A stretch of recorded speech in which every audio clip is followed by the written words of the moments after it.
So இப்ப கவன்ல நீங்க விஜய் சேதுபதி அவர்களோட நடிச்சிருக்கீங்க. இப்ப அவர் தான் வந்து ட்ரெண்டிங்ல இருக்காரு. ஏன் அப்டின்னா, அந்த கிங் காங் பொண்ணோட மேரேஜ் நியூஸ்க்கு எல்லா ஆர்டிஸ்ட்டுமே வந்து நின்னுட்டு வாங்குனாங்க.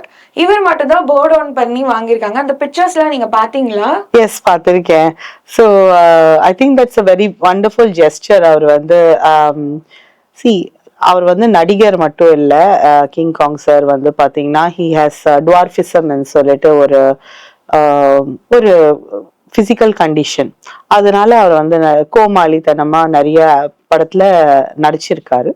அது அந்த பாடியை யூட்டிலைஸ் பண்ணி இப்போ நிறைய சர்க்கஸ்ல போனீங்கன்னா கூட அந்த மாதிரி தான்.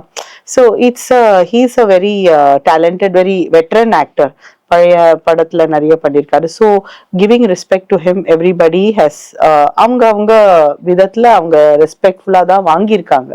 பட் விஜய் சேதுபதி சார் வந்து அந்த எக்ஸ்ட்ரா மைல் போயிட்டு அவருக்குன்னு ஒரு ஒரு ஸ்பெஷல் ரெஸ்பெக்ட் கொடுக்கறதுக்கு அவர் பண்ணியிருக்காரு. Get down on his knees and take the அந்த இன்விடேஷனை வாங்கியிருக்காரு. So that's beautiful.